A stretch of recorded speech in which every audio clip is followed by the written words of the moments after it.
Kumpulan Syiah ni kita tengok dalam percaya dia lah, kata satu perkara dia percaya sangat-sangat, iaitu dengan berkenaan dengan tanah di Karbala. Tanah di Karbala ni bumi makam bagi perkuburan Sayyidina Husain bin Ali radhiyallahu anhuma. Tanah kawasan Masjid Karbala sendiri ataupun di Karbala dah, bukan dekat-dekat Karbala, semua bagi Karbala tu seolah kata bagi tanah yang diberkati oleh Allah Subhanahu Wa Taala. Itu mengikut kepercayaan bagi kumpulan Syiah. Turbah Husainiyah. Jadi asal usul ni iaitu dengan peristiwa berlaku pembunuhan Sayyidina Husain bin Ali pada tahun 61 Hijrah dari peperangan dia dengan tentera bagi Yazid bin Muawiyah pada masa tu.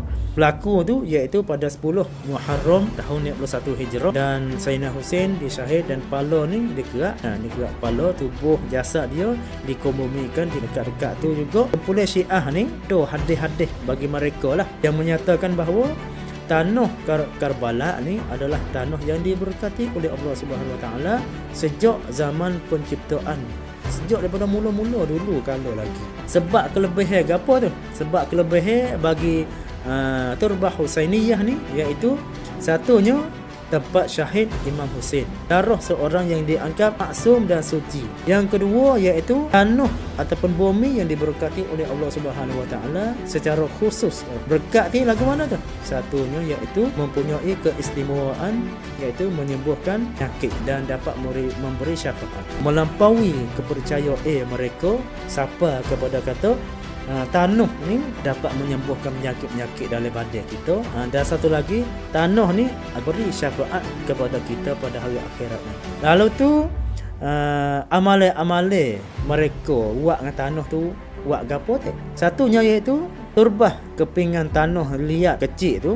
Kalau orang Syiah semaya ni dia akan ada stoko tanah liat tu, dia kepal-kepal jadi bulat ke, jadi pak segi ke, akan letak atas jadak di depan tu supaya apa? Masa sujud dia, dahi dia akan kita tepuh dengan tanah tu. Seolah kata dia walaupun semaya mana-mana tempat atas dunia ni, tetapi apabila ambil tanah tu lapik di dahi masa sujud, seolah kata dia telah solat, telah semaya di bumi Karbala dengan berkat tanah. Yang kedua, tasbih. Syiah tu menggunakan tasbih, iaitu tali-tali tasbih ke, butir-butir tasbih, wasbih tu buat daripada tanah Karbala. Dan yang ketiga pula, tanah tu pula asal dia nak ke bumi kan mayat-mayat orang yang meninggal dunia ni, nak ke bumi, nak mayat dikubur tu, akan ambil tanah sikit, itu tanah Karbala ni diselit ke bucu-bucu ataupun dalam kubur bersama dengan mayat tu. Letak tanah di situ tu akan beri pertolongan kepada si mayat ni. Yang keempat, dia percaya kata